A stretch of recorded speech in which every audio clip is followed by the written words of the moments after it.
आजच्या वचनाकडे आपण वळू आणि आजचा हा जो संदेश आहे, आणि मी देवाला धन्यवाद देतो की हा संदेश मला समजण्यासाठी, मला दाखवण्यासाठी आधी देवाने मला सहाय्य केलं.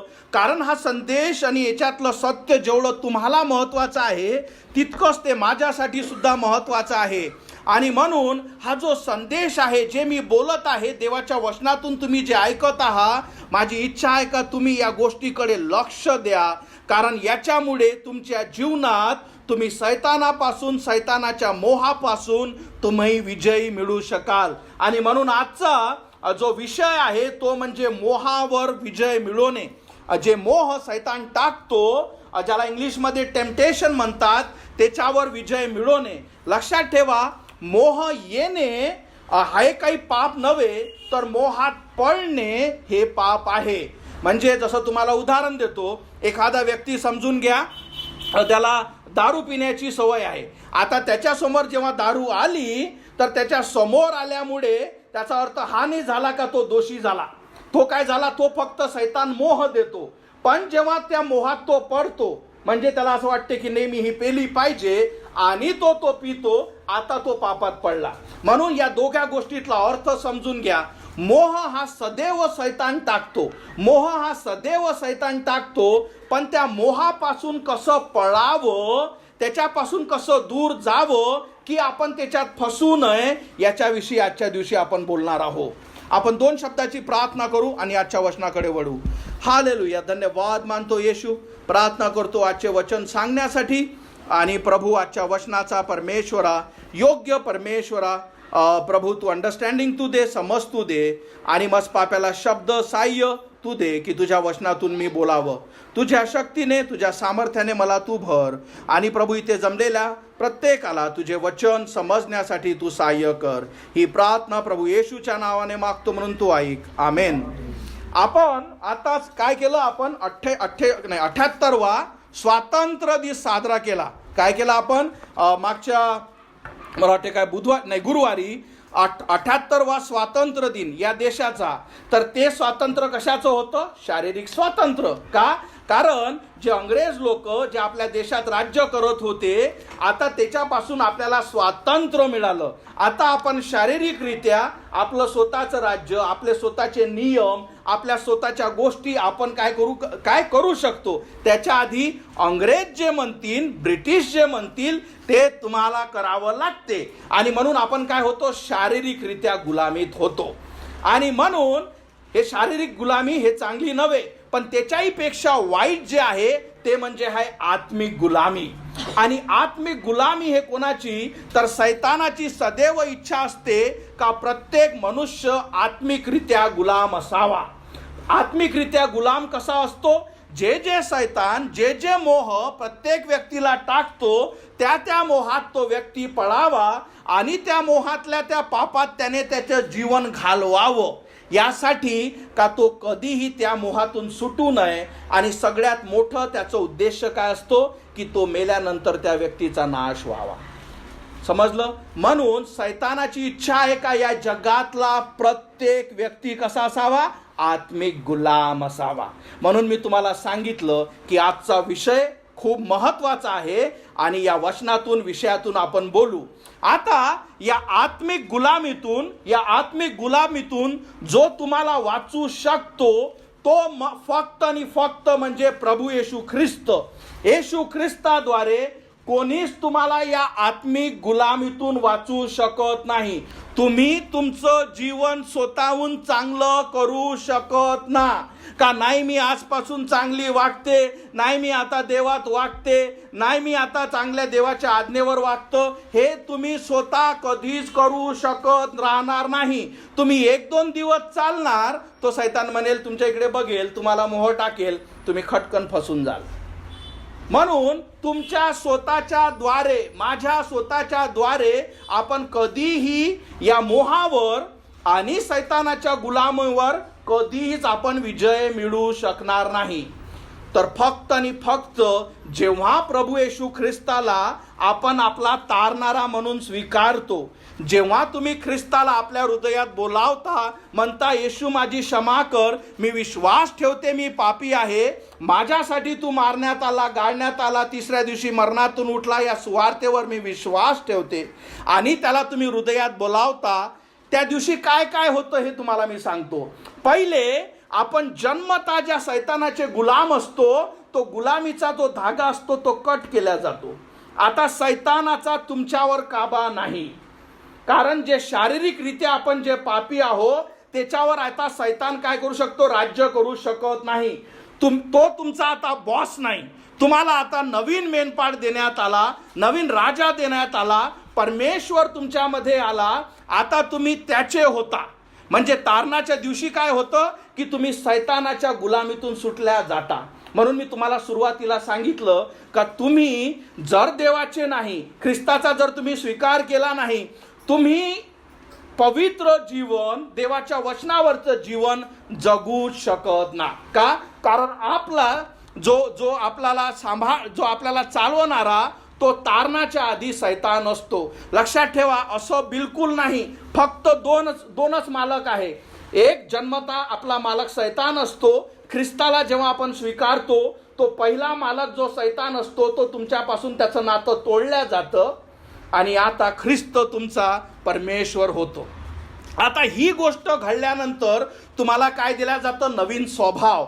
तुम्हाला सुरुवातीला मी काय सांगितलं का तुम्ही तुमच्या स्वतःच्या स्वभावानं, जे तुमचा नैसर्गिक स्वभाव जे तुम्हाला दिला आहे त्याच्याद्वारे तुम्ही मात करू शकत ना, त्याच्याद्वारे तुम्ही पापावर मात करू शकत ना. म्हणून तुम्ही ख्रिस्ताचा जेव्हा स्वीकार करता, तो तुम्हाला एक नवीन स्वभाव देतो, नवीन निर्मिती तुमच्यात होते. जसा हा नितीन इंगळे जो उभा आहे, इथं दोन नितीन इंगळे आहे. एक जो नितीन जुना तो मेलेला आहे, तो स्वभाव अजूनही आहे, आणि एक ख्रिस्ताने नवीन बनवलेला नितीन. हा जो नवीन बनवलेला हा ख्रिस्ताच्या दिशेने जात आहे. हा जुना जो आहे, याचा जो मालक जो सैतान होता, त्याचा धागात कापण्यात आलेला आहे. आता ख्रिस्ताची इच्छा आहे का मी आपल्या जीवनात आता विजयी राहावं. ख्रिस्ताची इच्छा हे नाही का तुम्ही गुलाम राहावं, पण सैतानाची इच्छा आहे का तुम्ही मोहात पडावं. आता ह्या सगळ्या गोष्टी, ज्या जे पॉइंट्स उदाहरणं मी देत आहे, ते लय खूप महत्वाचे आहे. ते समजण्यासाठी लक्ष असू द्या. मग आता सैतान हा जो नितीनला दिलेला नवीन स्वभाव जो देवाने दिला, तो पवित्र आहे, त्याला मोहात पाडू शकत नाही. तो कोणाला मोहात पाडतो? नितीनचा जुना स्वभाव.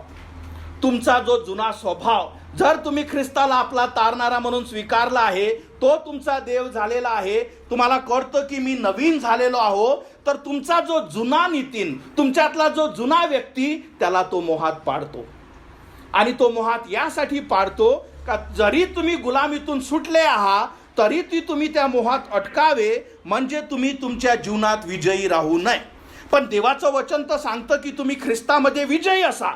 मग आपल्याला हा विजय का मिळत नाही त्याच्याविषयी आपण बोलू. त्याच्या आधी आजचं हे जे वचन आहे, आणि हे वचन तुम्हाला सांगतं, जे मी तुम्हाला जे विषय आहे आपण एकत्रित आपण हे वचन वाचू. 1 कोरिन्थीयर 10:13 म्हणतं, 1 कोरिन्थीयर 10:13.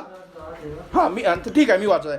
जो मनुष्य सामान्य नाही, म्हणजे हे वचनाचा अर्थ समजा, जे मनुष्यात सामान नाही अशा कोणत्याही परीक्षेने तुम्हास घेरले नाही. म्हणून इथे सगळ्यात आधी जर तुम्हाला असं वाटत असेल नाही मला तर कुठलाच मोह येत नाही, तर हे इथं तुम्हाला कळतं का तुम्हाला असं कुठलाच मोह नाही या जगात जो दिला जाणार नाही.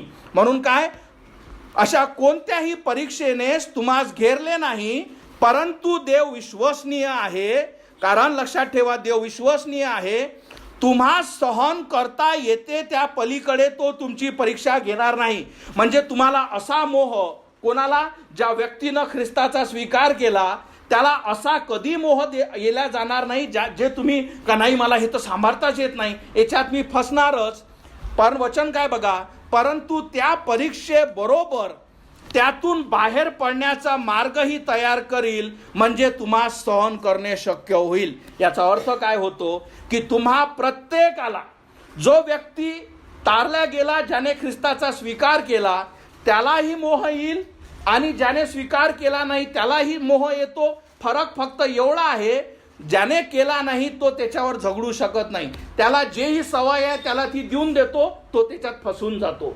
पण जो व्यक्ती तारलेला आहे त्याला सुद्धा मोह येतो, पण परमेश्वर काय करेल, त्याच्यातून मार्ग काढेल.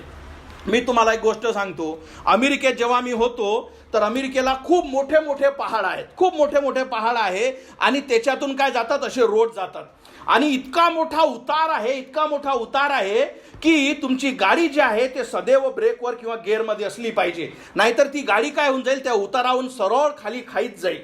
आता आपल्या गाड्या ठीक आहे, पण तिथं काय आहे, मोठे मोठे 18 चाकाचे ट्रक, म्हणजे विचार करा 18 चाकं असणारा ट्रक, म्हणजे 100-200 टनाचे हे ट्रक आहे. आता हे ट्रक जेव्हा त्याच्यातून जातात आणि जेव्हा त्यांना काय होतं, त्यांचा जर त्या उतारावरून तोल गेला तर त्यांच्यासाठी काय केलेलं आहे, जसा तुमचा तोल त्या उतारावर गेला त्याच्या समोर एक पाटी लिहिलेली असते का इकडला हा मार्ग घे जा. म्हणजे काय, थोडंसं पुढे जाऊन एक मातीचा रेतीचा मार्ग असा चढावावर केला जातो. म्हणजे जर तुमचा तोल गेला तर तुम्ही मेन रोडनं न जाता, कारण रोडनं गेले तुमचा तोल गेला तो ट्रक पूर्ण खाईत जाईल. तर मग तुम्ही काय करा, जो तुमच्यासाठी मार्ग बनवला आहे, तुम्हाला कळलं की माझा तोल गेला आहे, तो ट्रक काय करतो, झपकन त्या रेतीच्या मार्गाने घेतो. आता काय होतो, त्या ट्रकला जे स्पीड असते ते आवरल्या जाते आणि ते स्पीडण्यामुळे काय होतो, तर तितका मोठा ट्रक थांबवून जातो. समजलं? म्हणजे काय झाला की इतक्या संकटात काय झालं, त्याला एक मार्ग भेटला. तसंच सैतान तुम्हाला सदैव मोहात टाकण्याचा प्रयत्न करेल आणि त्याच्यातून बाहेर निघण्याचा मार्ग फक्त आणि फक्त प्रभू येशू ख्रिस्त आहे. आपण बघितलं, असं बिलकुल नाही का मोह येणार नाही. सैतान सदैव कार्यरत असतो. त्याची इच्छाच आहे का आपण पापात पडावं, पण त्याच्यातून सुटण्याचा मार्ग म्हणजे प्रभू येशू ख्रिस्तच आहे. पुढे आपण एक वचन मी तुमच्यासाठी वाचतो. योहान 14:6 म्हणतं, येशूने त्यास म्हटले, काय म्हटले, हे वचन जे आपण सदैव बोलत असतो, मार्ग सत्य आणि जीवन मीच आहे, माझ्याद्वारे आल्याशिवाय पित्याकडे कोणी येत नाही. तो मार्ग जो येशू ख्रिस्त तो स्वतः आहे. लक्षात ठेवा, मी तुम्हाला आधी सांगितलं होतं, मार्ग हा स्वतः प्रभू येशू ख्रिस्त आहे. त्याला जेव्हा तुम्ही स्वीकारता तेव्हा तो काय करतो, त्या मोहातून तुम्हाला काय करतो, मार्ग दाखवतो. आता तो कसा, याच्याविषयी आपण बोलू. सगळ्यात मोठं गोष्टीचं जे मोह येतं, आता या सगळ्या गोष्टी समजून घ्या. मोह जो असतो तो पहिला असतो शारीरिक किंवा जगिक, ह्या काय असतो याच्याविषयी आपण बोलू. दुसरा असतो आध्यात्मिक, हा काय असतो याच्याविषयी बोलू आणि याच्यावर विजय कसा मिळवावा ते आपण बोलू. शारीरिक मोह म्हणजे काय, जेव्हा तुम्ही ख्रिस्ताचा स्वीकार केलेले असता, तुमचा हा जो जुना स्वभाव, आपल्याला प्रत्येकाला काही ना काही वाईट सवय आहे, आपल्या प्रत्येकाला काही ना काही घाण सवय किंवा देवाच्या विरोधाची सवय आहे आणि सैतान तुम्हाला जन्मापासून काय करतो, जन्मापासून ओळखतो. आता समजा मी तुम्हाला एक उदाहरण देतो. मी तुम्हाला मागे सांगितलं होतं, आता समजा मला एखाद्या समजून घ्या वाईट ऐकण्याची सवय नाही किंवा मला समजून घ्या दारू पिण्याची सवय नाही. मग सैतान मला असा मोह कधीच नाही टाकेल की ज्याच्यामुळे मी पडेल, कारण मला त्या गोष्टीची सवयच नाही. मग त्याला माहित आहे की नितीन त्या पापात पडणार नाही. मग नितीन कुठल्या पापात पडेल, ज्या त्याच्या सवयी ज्या त्याला जुन्या आवडत होत्या, तो मोह त्यालाच टाकल्या जाईल.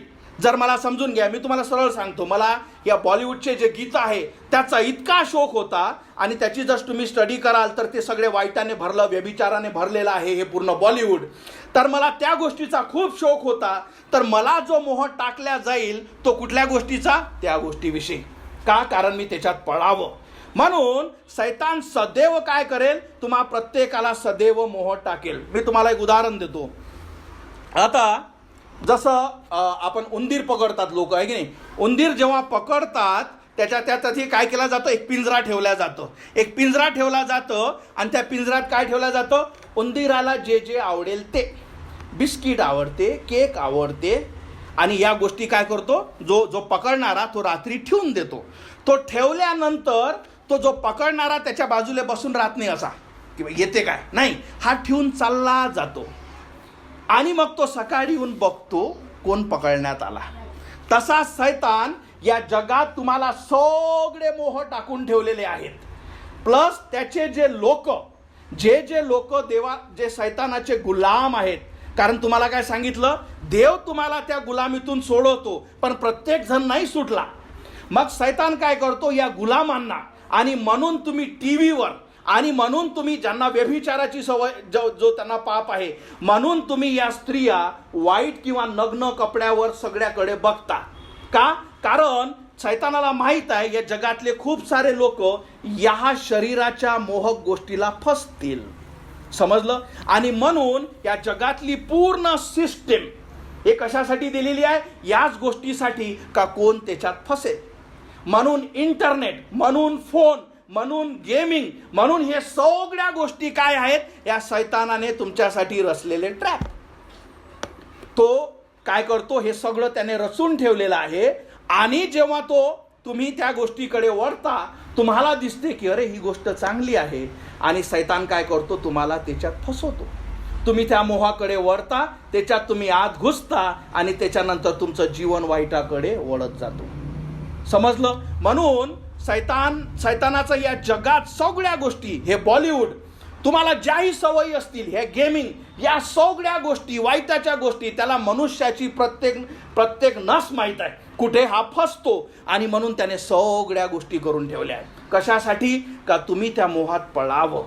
तो पिंजरा जसा आहे, लक्षात ठेवा, त्याच्यापेक्षा मोठे पिंजरे आपल्या आत्म्यासाठी ठेवलेल्या गेल्या तिथं, यासाठी का आपण त्याच्यात काय फसावं. दुसरी गोष्ट लक्षात ठेवा, तुम्ही आणि मी, आपलं वय इथं जास्त मला वाटतं 50-60 वर्षाचे आपण असू, सैतान 4000 वर्षापासून या पृथ्वीवर आहे.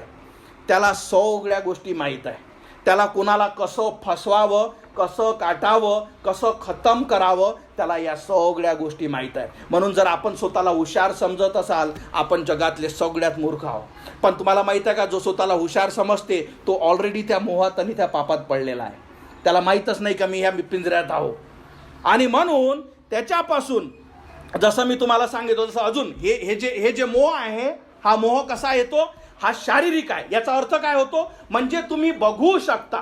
आपण याच्यानंतर आध्यात्मिक मोहाकडे बघणार आहोत, पण हा शारीरिक मोह म्हणजे तुम्ही बघू शकता डोळ्याने, म्हणजे टीव्हीवर तुम्ही बघता, तुम्ही फोनवर बघता, ज्याही तुमच्या सवयी आहेत, ज्या तुम्हाला हळूहळू वाईटाकडे घेऊन जातील, त्या सगळ्या सवयी तुम्हाला डोळ्याने दिसतील किंवा कानाने ऐकतील. जसं कानाने ऐकतील, मी तुम्हाला सांगतो, एखादा व्यक्ती तुमच्याजवळ येतो आणि तुम्हाला काय, तो वाईट बोलतो.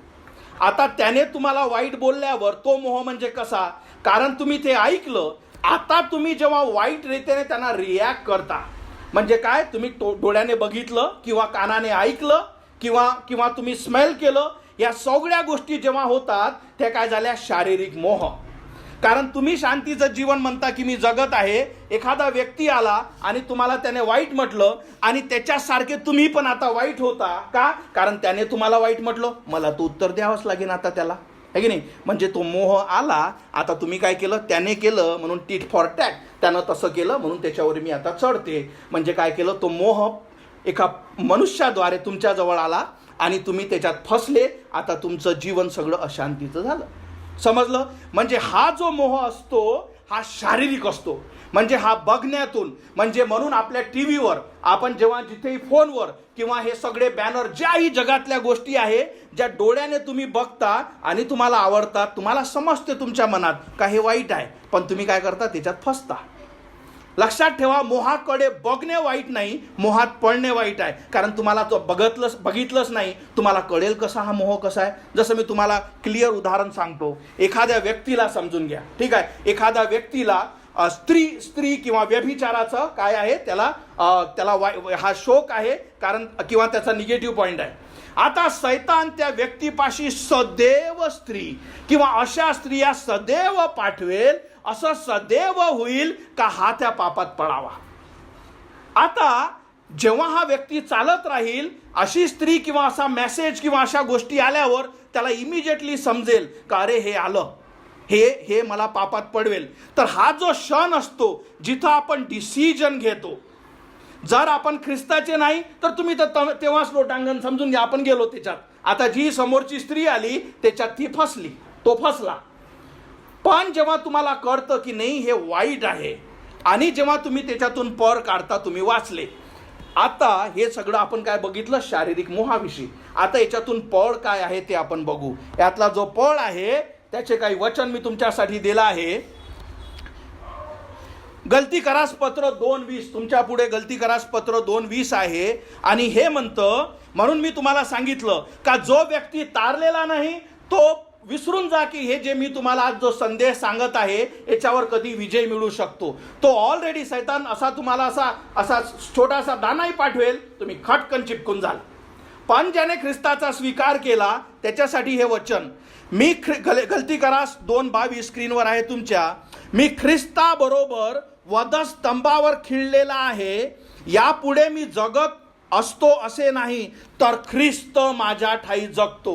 म्हणजे त्याचा अर्थ काय होतो की जेव्हा जर तुम्ही ख्रिस्ताचा स्वीकार केलेला आहे, प्रभू येशू ख्रिस्त प्रॅक्टिकली, म्हणजे विचार करा, म्हणजे ही गोष्ट की इथे नितीन इंगळे तुमच्यासाठी तुमच्यासमोर उभा आहे.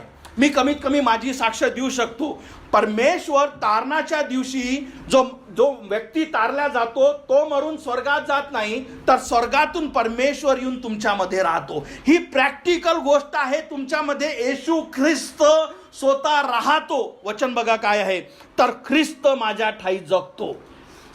म्हणजे याचा अर्थ काय होतो, जसा मोह येतो आणि जर तुमच्यामध्ये प्रभू येशू ख्रिस्त आहे, तुम्ही फक्त प्रभू येशू ख्रिस्तामुळे त्याच्यावर विजय मिळवू शकता. का? कारण त्याने पापावर विजय मिळवली आणि तो येशू ख्रिस्त आता तुमच्यामध्ये आहे. त्याच्यामुळे काय होतं, तुम्ही हा जोही मोह सैतान तुमच्यावर पाठवतो, ज्याही गोष्टी कुठल्याही असू द्या, तुम्हा प्रत्येकाला तुमचे वीक पॉईंट माहीत आहे, तुम्हाला प्रत्येकाला कुठे तुम्ही पळाल हे माहीत आहे. त्या गोष्टीचा जेव्हा मोह येतो आणि जर प्रभू येशू ख्रिस्त तुमच्यात आहे, तुम्ही फक्त येशूच्या नावाने विश्वासाने काय करू शकता, त्याच्यापासून वळू शकता. तो जो जाळा आहे त्याच्यात तुम्ही फसू शकणार नाही. ते कुठलंही जाळं असू द्या, कितलेकही मोठं जाळू असू द्या, जेव्हा तुम्ही येशूच्या नावाने, का? कारण परमेश्वर तुमच्यात आहे. कारण वचन काय सांगतं की तर ख्रिस्त माझ्या ठाई जगतो. म्हणजे तारणाच्या दिवशी स्वर्गातून देवाचा आत्मा येतो, तुमच्यामध्ये राहतो आणि त्याच्यामुळे, म्हणून या गोष्टीची जाणीव असू द्या, ज्यांनी ख्रिस्ताचा स्वीकार केला असेल आणि जर तुम्ही या मोहात आणि पापामध्ये स्ट्रगल करत असेल, तर ख्रिस्तामुळे तुम्ही त्याच्यावर विजय मिळवू शकता. म्हणजे कसं, जेव्हा तुम्हाला हे जाणीव आहे की माझ्यामध्ये ख्रिस्त आहे आणि जेव्हा मोह येतो तेव्हा तुम्ही काय करू शकता, येशूच्या नावाने. कारण हे काय आहे, तुम्हाला दिलेला आहे तो विजयी परमेश्वर तुमच्यामध्ये आहे. त्याच्यामुळे तुम्ही काय करू शकता, त्याच्यापासून सहज वळू शकता. मी तुम्हाला 2 गोष्टी सांगतो खूप महत्वाच्या. एखादा व्यक्ती जो तारलेला नाही तो काय म्हणेल, अच्छा मी बघितलं हा मोह आहे पण मी टळलो. एक दुसरा आहे ज्याच्यापाशी ख्रिस्त आहे, तोही बघतो का मी पण तारलेला हो, मी पण इकडे टळलो, मी मोहात पडलो नाही. या दोघातला फरक सांगतो मी काय आहे. ज्याला ख्रिस्त माहीत नाही, ज्याने कधीच त्याचा स्वीकार केला नाही, जरी तो डोळ्याने वळला, त्याचं हृदय त्या तिकडे आहे. कुठं? जिथं तो मोह आला. शरीराने नव्हे, आहे की नाही? जे तुमचं हृदय आहे तो त्याच गोष्टीकडे आहे. पण जो तारलेला आहे व्यक्ती, तो जेव्हा ख्रिस्तामुळे त्याच्यावर विजय मिळवतो, देव अशा घडवतो का ते कधी झालंच नाही. समजला दोघातला फरक? हा जो व्यक्ती आहे, जर असा म्हणतो, पहिले तर हे कठीण आहे, कारण सैतान मोहच टाकतो असे की व्यक्ती पापात फसावा.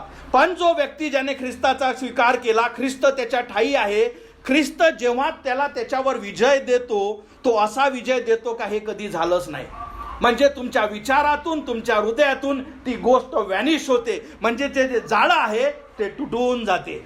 पण ज्या व्यक्तीला ख्रिस्त माहीत नाही, पहिले एक तर तो सरळ त्याच्यात चालला जाईल, दुसरा नाही मला समजलं, मी इकडे गेलो, तू गेला इकडे, पण तुझं मन सगळं तिकडेच आहे का रे यार, ते काहीतरी होतं, मस्त होतं ते. समजलं ह्या दोघांमधला फरक? म्हणून फक्त ख्रिस्तामध्येच तुम्ही विजय मिळवू शकता. तुम्हाला एका उदाहरणातून सांगतो. माझं बँक SBI मध्ये खातं आहे, ठीक आहे. SBI मध्ये खातं आहे, त्याच्यात माझ्यापाशी काही पैसे आहेत. आता पैसे काढण्याचं प्रोसेस काय आहे, तिथं गेल्यावर कॅशियर पाशी जायचं, त्याला हात जोडायचे, मला पैसे द्या ना प्लीज, पैसे द्या. हे प्रोसेस आहे काय? नाही. ते काय म्हणेन, चल बाहेर हो, त्याला प्रोसेस आहे. काय? एक पावती भरा लागते. त्या पावती तुमचेच पैसे आहे, पण तुम्ही नाव लिहा, अकाउंट नंबर लिहा आणि काय करा, ते पावती त्यांना द्या. ते काय करतील? तुम्हाला पैसे देतील. म्हणजे त्याला प्रोसेस आहे. तसंच ख्रिस्ताने तुम्हाला ऑलरेडी विजय दिलेला आहे. तारणाच्या दिवशी तुम्ही ऑलरेडी त्याने तुम्हाला विजय केलेला आहे. आता फक्त तुम्हाला विश्वासाने ते घेणं आहे. समजले फरक? दुसरी गोष्ट, त्या बँकेतले पैसे तरी कधी खतम होऊन जातील, पण ख्रिस्त जे तुम्हाला देतो विजय, तो सदैव टिकून राहतो. गरज फक्त हे आहे का तुम्हाला त्या मोहात पडायचं आहे का तुमची इच्छा आहे का मी त्याच्यावर विजय मिळवायचा आहे. म्हणून समजलं तुम्हाला? सगळ्यात महत्वाचं. आणि हे जे सगळे वचन आपण बघू, रोमकरास पत्र 8:20, रोमकरास पत्र 8:20 आपण बघू. हे 8:2 आहे, 8:20 नाही. कारण ख्रिस्त येशूतील जीवनाच्या पवित्र आत्म्याने नियमाने चला, पापाच्या व मरणाच्या नियमातून मुक्त केले. म्हणून परमेश्वर तुम्हाला त्या गोष्टीवर विजय मिळवतो. आणि म्हणून तुम्हाला हे खूप आवश्यक आहे हे समजणं. आणि हे वचन सगळे तुमच्या डोळ्यासमोर. इफिसकरास पत्र 6:16, इफिसकरात 6:16 म्हणतं, सॉरी, हे पुढचं वचन जे आहे या पुढच्या गोष्टीसाठी ते आपण पुढे बघू. तर पहिलं आपण बघितलं काय? शारीरिक मोह. शारीरिक मोह बघितला. हा शारीरिक मोह कसा आला? की तुम्ही डोळ्याने बघितलं, कानाने ऐकलं, किंवा तुम्ही ते सेन्स केलं आणि तुम्ही त्या मोहातून पळण्यासाठी ख्रिस्त जो तुमच्यात, त्याला विश्वासाने तुम्ही विजय क्लेम करता का नाही, मला या गोष्टीत पळायचं नाही, ख्रिस्त हा माझा आहे आणि याच्यामुळे मी याच्यावर विजय मिळवतो, तेव्हा तुम्ही त्या मोहातून पडता. तर हा काय झाला? शारीरिक मोह. दुसरा जो मोह आपण बोलणार आहोत तो खूप भयानक आहे आणि तो म्हणजे स्पिरिच्युअल, आध्यात्मिक मोह. याचा अर्थ काय होतो हे आपण बघू. कधी तुम्ही बघितलं का? तुम्ही समजून घ्या, शांतपणे बसले आहात, शांतपणे बसले आहात, काहीच तुम्ही असं वाईट करत ना, काहीच तुम्ही असं करत ना, शांतपणे मस्त चहा वगैरे घेऊन घरी बसले आणि आता सडनली तुमच्या डोक्यात वाईटाचे इतके विचार धडाधड धडाधड तुमच्या डोक्यात, सगळे तुमच्या डोक्यात टाकल्या जातं का तू हे कर, तू असा आहे, तू तसं कर, किंवा जेही तुम्हाला शोक असेल, ज्याही गोष्टी असेल त्याच्याविषयी इच्छा धडाधड तुमच्या डोक्यात. म्हणजे तुमच्या डोळ्यासमोर काही नाही, तुमच्या डोळ्यासमोर असं काहीच नाही. जसं मी तुम्हाला दारू पिणाऱ्या व्यक्तीविषयी उदाहरण दिलं. पहिलं जे उदाहरण होतं त्याच्या डोळ्यासमोर कोणी दिलं किंवा एखाद्याने त्याला म्हटलं चल ना रे बाबू प्यायला, ते काय झालं? शारीरिक, तुम्ही बघू शकता. आता इथं तुम्ही घरात बसलेले आहे, समजा तो व्यक्ती कुठंच डोळ्यासमोर दारू नाही किंवा काहीच गोष्टी नाही, आता सटकन डोक्यात विचार. समजलं? हा सरळ सैतान टाकतो की अरे करू काय नाला, का खाली बसलाय, चल काहीतरी कर. हे काय असतो? याला म्हणतात सैतानाचे जडते बाण. हे जे वचन तुमच्यासाठी दिलं आहे इफिसकरास पत्र 6:16, नेहमी विश्वासाची ढाल हाती घ्या, जिच्या योगे त्या दुष्टाचे सगळे जडते बाण विझवू शकता. म्हणजे हे काय आहे? दुष्टाचे म्हणजे सैतानाचे जडते बाण ती हाती घेऊन उभे राहा. म्हणजे काय? विश्वासाने, म्हणजे प्रभूवरच्या विश्वासाने. समजलं? हे दुसरा मोह कधी येतो? हा जेव्हा तुम्ही काही डोळ्यासमोर बघत ना, काहीच तुम्ही असं करत ना, पण सैतान तुम्ही बसल्या बसल्यास तुमच्या विचारासमोर खेळतो, सगळे विचार तुम्हाला टाकतो, तुम्हाला फसवण्याचा प्रयत्न करतात आणि तुमच्या विचारामुळे आता काय करता? तुम्ही ॲक्शन घेता.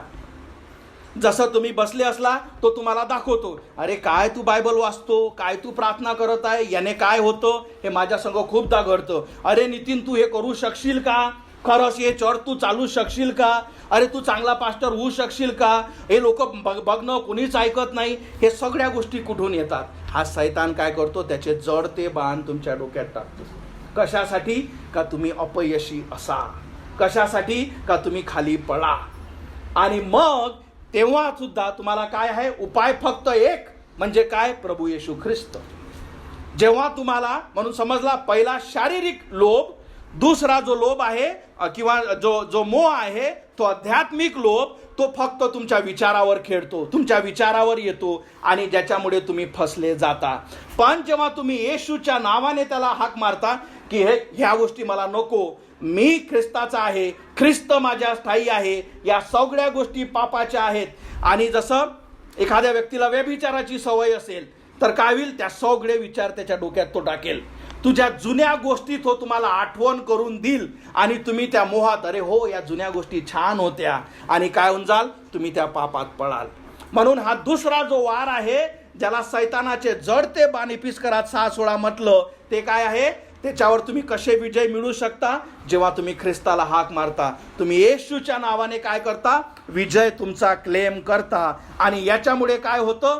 तुम्ही ते जे आध्यात्मिक जो मोह तुमच्यावर टाकल्यात गेला, म्हणून तुम्हाला समजतं, जे मी तुम्हाला सुरुवातीला सांगितलं, प्रत्येक व्यक्ती मोहात टाकल्या जातो, प्रत्येक व्यक्तीवर वार होतो, प्रत्येक व्यक्ती शैतान फसवतो. आणि म्हणून हे किती आवश्यक आहे की आपण बायबल वाचणे, की आपण सत्यावर चालणे, की आपलं तारण होणे. म्हणून मी तुम्हाला सांगितलं, ज्या व्यक्तीपाशी ख्रिस्त नाही, हे त्याच्यासाठी नाही, त्याला हे समजतही नाही, तो कधीही त्या गोष्टीवर विजयी मिळू शकत नाही. तिसरा जो सगळ्यात महत्वाचा, हे जो आहे, हा मोह कसा आहे? हा शारीरिक आणि आध्यात्मिक. हा समजून घ्या.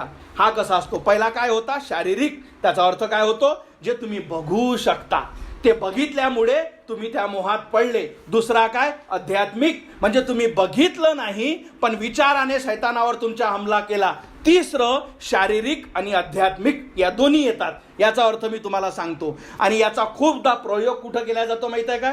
लग्न तोडण्यात. याचा अर्थ मी तुम्हाला सांगतो. एखाद्या वेळेस काय होतं, नवरा बायको असतात, बायको नवऱ्याला काहीतरी म्हणते, ठीक आहे, एखादी गोष्ट म्हणते, त्या समयी तुम्हाला काही असं वाईट वाटत नाही, काय नाही बा, थोडीशी बोलली असेल, तुम्हाला काहीच वाटत नाही.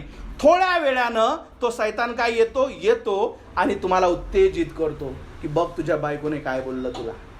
म्हणजे काय? तुमची बायको शारीरिकरित्या तुमच्या संग बोलली, त्या समय तुम्हाला त्या गोष्टीचं काहीच वाटलं नाही, तुम्हाला नॉर्मल वाटलं की ठीक आहे ना, काय हिला समजत नाही, काहीतरी बोलली असेल. पण थोड्या वेळानं तुम्ही काय केलं? त्या गोष्टीचा एकदम वाव केला.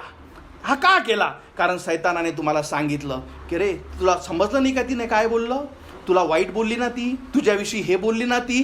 आणि आता ही शारीरिक गोष्ट आध्यात्मिक वार करून त्याने काय केली? वाढवली. आता काय येतो? तो नवरा परत येतो, तू माझ्या संग अशी का बोलली. समजलं? म्हणजे हा शारीरिक आणि आध्यात्मिक. आणि याच्यामुळे काय होतं? खूप सारे लग्न तोडल्या जातात. कारण शैतानाचा हेतू काय आहे? तुमच्या कुटुंबात अशांतीच असणे. म्हणून कुठलाही एखादा व्यक्ती, समजून घ्या, एखाद्या वेळेस, आता समजा बालिताई आहे, एखाद्या वेळेस समजा माझ्या तोंडातून काहीतरी निघून गेलं, तेव्हा तिला असं वाटेल की अरे नाही, नितीन चांगला आहे, आपला पास्टरच आहे, काही असं म्हटलं असेल, काही नाही, आणि मग चालेल, नाही नितीन काही हरकत नाही. आणि मग थोड्या वेळाने घरी गेल्यावर, थोड्या वेळाने जेव्हा शांत बसली, आपल्या कामात बसली, शैतान म्हणतो, बाली काय म्हटलं त्यानं, समजलं का तुला, तो तुला असा असा बोलला, त्याचा अर्थ कळला का तुला. आणि मग तो काय करतो? ती गोष्ट तुमच्या हृदयात वाढवतो. मग काय करता तुम्ही? त्या व्यक्तीविषयी दोष देणं, द्वेष देणं. कारण त्याची इच्छा काय आहे? का या गोष्टी, हे चर्च हे तुटावं. त्याची इच्छा काय आहे? कुटुंब तुटावं. त्याची इच्छा काय? मनुष्य तुटावा. त्याची इच्छा आहे काय? मनुष्य पापात पडावा. हे सगळे शैतानाचे खेळ. याच्यात आपण सदैव असतो, एकही वक्ती सुटला नाही. सुरुवातीचं वचन काय ऐकलं आपण? काय बघितलं? देवाने काय सांगितलं वचनात? की जो मनुष्यात सामान्य नाही, अशा कोणत्याही परीक्षेने तुम्हाला घेरले नाही. म्हणजे हे सगळे मोह तुम्हाला येतील. आणि म्हणून आजचा विषय इतका महत्त्वाचा आहे का तुम्हाला कळावं की ह्या मोहावर विजय कसा मिळावा. पण याच्याही पेक्षा महत्त्वाचं आहे का जर तुम्ही ख्रिस्ताला आपला तारणारा म्हणून स्वीकारलं नाही, तुम्ही जर त्याला आपल्या पापाची क्षमा मागितली नाही, जर परमेश्वर तुमचा देव नाही, तो तुमच्या हृदयात नाही, तर तुम्ही या गोष्टीवर कधीच विजयी मिळू शकत नाही. कधीच तुम्हाला या जीवनात कधीच विजय मिळू शकणार नाही. कारण तो शैतान आहे, तो 4000 वर्षापासून या पृथ्वीवर आहे. ते आणि त्याचे लोक, त्याचे मुलं, जे लोक त्याला सरेंडर झाले, हे सगळे तुमच्यावर सदैव जाळं टाकतील. आणि म्हणून तुम्ही ख्रिस्तात असणे, म्हणून तुम्ही वचनात असणे, आणि म्हणून तुम्ही ख्रिस्ताद्वारेच त्या सगळ्या मोहावर विजय मिळू शकता. खूप सारे माझे लोक माझ्याकडे येतात, हो की नाही, आणि चांगली गोष्ट आहे, ते मला सांगतात की माझ्या याच्यासाठी प्रार्थना कर, माझ्या बायकोसाठी, माझ्या नवऱ्यासाठी, माझ्या मुलासाठी, माझ्या या गोष्टीसाठी, माझ्या त्या गोष्टीसाठी. मला माहीत असतं की उत्तर फक्त एकच आहे की जेव्हा त्या व्यक्तीने ख्रिस्ताचा स्वीकार केला, तो तारल्या गेला, ख्रिस्तामुळे तो विजयी होईल. तरी मी जरी प्रार्थना करतो, देव थोड्या वेळेसाठी त्याला विजय देईल, पण खरा विजय जर तुम्हाला आपल्या जीवनात या सगळ्या मोहापासून मिळवायचा असेल, तो फक्त आणि फक्त म्हणजे प्रभू येशू ख्रिस्तामुळे. कारण जे त्याने क्रुसावर केलं, जो प्रभू येशू ख्रिस्त तुमच्या याच पापासाठी, ज्या मोहात सैतान आपल्याला पाडतो आणि आपण फसले जातो, याच पापांसाठी तो क्रुसावर मेला. कारण पापाची शिक्षा मरण आहे. जे मरण तुम्हाला न देता ख्रिस्ताने स्वतःवर घेतलं, तो मारण्यात आला, गाळण्यात आला, तिसऱ्या दिवशी मरणातून उठला आहे. तुम्ही जेव्हा ख्रिस्ताला हाक मारता, म्हणता येशू मला वाचव, माझी इच्छा आहे माझ्या पापाची क्षमा व्हावी, माझी इच्छा आहे मी स्वर्गात गेली पाहिजे, माझी इच्छा आहे परमेश्वरा की या जगात मी मात मिळवली पाहिजे, माझी इच्छा आहे का या सगळ्या मोहात मी फसू नये, माझी इच्छा आहे परमेश्वरा की मी विजयी जीवन जे ख्रिस्ता तुझ्यापासून येतं हे मी केलं पाहिजे. त्याचं फक्त आणि फक्त एकच मार्ग आहे, तो म्हणजे प्रभू येशू ख्रिस्त. कारण त्याने मात केली या सैतानावर, म्हणून त्याच्यामुळे तुम्ही मात करू शकता. त्याच्याशिवाय तुम्ही त्याच्यासमोर काहीच नाही, मी त्याच्यासमोर काहीच नाही. म्हणून माझ्या कुटुंबियांनो, माझ्या जे प्रियजन इथे जमले, जे ऑनलाईन जुळले आहेत, तुम्हा प्रत्येकासाठी माझा तुम्हाला आव्हान आहे की तुमचं जीवन कसं आहे. तुम्हाला या गोष्टीची खात्री आहे का प्रभू येशू ख्रिस्त माझ्यामध्ये आहे, आणि आता ज्याही मोहाविषयी तुम्ही जे बोलले आहात, आता मला समजतं, आता मी या मोहावर ख्रिस्तामुळे विजय मिळू शकते. याच्यातले तुम्ही असाल तर देवाला धन्यवाद. पण जर तुम्हाला शाश्वती नसेल का ख्रिस्त माझ्यामध्ये आहे, कारण त्याच्यामुळेच तुम्ही विजय मिळू शकता, जर असं नसेल तर आजचा दिवस तुमच्यासाठी आहे. जेव्हा तुम्ही ख्रिस्ताला आपल्या हृदयात हाक मारता, म्हणता येशू माझी क्षमा कर, माझ्या हृदयात ये, की परमेश्वरा या सगळ्या पापी गोष्टीपासून मी विजय मिळवावा, ही जर तुमची इच्छा असेल तर ख्रिस्त स्वर्गातून येईल आणि तुमच्यामध्ये वास करेल, तुमच्यामध्ये राहील, ज्याच्यामुळे तुम्ही विजय मिळू शकता. आपण डोळे बंद करू, आपल्या मानाखाली घालू. मला ठाऊक नाही तुमचं जीवन, आणि पण ह्या संदेश तुम्हाला स्वतःला पडताळण्यासाठी खूप महत्त्वाचा आहे की अरे हो, मी हे करू शकतो का, की प्रत्येक मोहात मी सैतान मला पाडतो आणि मी फसत जातो. मी चांगलं जगण्याचा प्रयत्न करतो पण मी फसत जातो. हे याच गोष्टीसाठी, कारण तुमच्याजवळ ख्रिस्त नाही. तुम्हाला ख्रिस्त माहीत आहे, तो फक्त बाहेर आहे, तुमच्या हृदयात कधीच नाही. पण जर तुमची इच्छा असेल का नाही, मला या सगळ्या पापावर विजय मिळवायचा आहे, मी कंटाळलो आहे माझ्या या सगळ्या प्रयत्नामुळे, आणि मग तुमच्यासाठी सुंदर बातमी आहे की प्रभू येशू ख्रिस्त तुमच्यासाठी आहे. प्रभू येशू ख्रिस्ताने याच तुमच्या सगळ्या पापांवर, ज्याच्यामुळे तुम्ही झगडत आहात, ज्याच्यामुळे तुमचं कुटुंब वाईटाकडे जात आहे, त्या सगळ्या पापावर त्याने विजय मिळवला. तो मारण्यात आला, तो गाळण्यात आला आणि तो स्वर्गात बसला आहे. आणि देवाचे वचन सांगतं, जोही विश्वासाने त्याला हाक म्हणेल येशू माझी क्षमा कर, माझा आत्मा वाचव, मी तुला माझा देव, माझा तारणारा स्वीकारते, माझ्या हृदयात ये माझ्या प्रभू, आणि या सगळ्या मोहावर, या सगळ्या पापावर, या जगातल्या सगळ्या वाईटावर मला परमेश्वरा विजय मिळवण्यासाठी सहाय्य कर. यातले जर तुम्ही असाल, आपलं हृदय चेक करा. परमेश्वर तुम्हाला दाखवेल. देवाचं वचन हे तुमच्या आत्म्यासाठी आरसा आहे. आणि जर तुमचं हृदय खाली आहे, तिथे परमेश्वर नाही. परमेश्वर प्रभू फक्त तुम्हाला माहीत आहे, तुमच्या हृदयात नाही. तर त्याला हाक मारा, म्हणा येशू माझी क्षमा कर, माझ्या हृदयात ये, माझा आत्मा तू वाचव, मी तुला माझा देव, माझा तारणारा स्वीकारते, माझ्या राजा. जे सत्य तू माझ्या संग आज बोलला आहे ते मी स्वीकारते माझ्या येशू. ही छोटीशी प्रार्थना तुम्ही जिथेही बसलेले आहात, जिथेही हे ऐकत आहात, जेव्हा तुम्ही हृदयाने करता, स्वर्गातून परमेश्वर तुमची प्रार्थना ऐकतो आणि तुम्हाला तो विजयी जीवन देतो. हालेलुया. धन्यवाद मानतो येशू, गौरवितो, धन्यवाद देतो आजच्या दिवसासाठी, धन्यवाद मानतो आजच्या वचनासाठी. प्रार्थना करतो परमेश्वरा, होय प्रभू, तुझे वचन समजण्यासाठी आणि परमेश्वरा हे सैतानी जाळं जे आहे त्याच्यावर विजय मिळवण्यासाठी, जे प्रभू तू आमच्यासाठी केलं आणि जे प्रभू तुझे वचन आम्हाला सांगतात, होय प्रभू, ते समजण्यासाठी इथे जमलेल्या प्रत्येकाला तू सहाय्य कर. ज्याने अधिक तुझा स्वीकार केला नाही त्याच्या हृदयात तू कार्य कर, होय परमेश्वरा, कारण विजय फक्त तुझ्यामुळे आहे माझ्या राजा. होय प्रभू, प्रत्येकाला हे सत्य समजण्यासाठी प्रभू तू आशीर्वादित कर. धन्यवाद मानतो जे प्रियजन इथे जमले आहेत, जे ऑनलाईन जुळले आहेत, होय परमेश्वरा, तुझी इच्छा आहे की कुठल्या आत्म्याचा नाश होऊ नये, तर प्रत्येकाला सार्वकालिक विजयी जीवन जे फक्त आणि फक्त ख्रिस्तामध्ये आहे ते मिळावे. धन्यवाद देतो. इथे जमलेल्या प्रत्येकाला तुझ्या हाती सोपवितो माझ्या येशू. आणि ही प्रार्थना प्रभू येशू माझा तारणारा याच्या जिवंत नावात मागतो म्हणून तू ऐक माझ्या Yeshu. Amen. Praise the lord. आपण उभे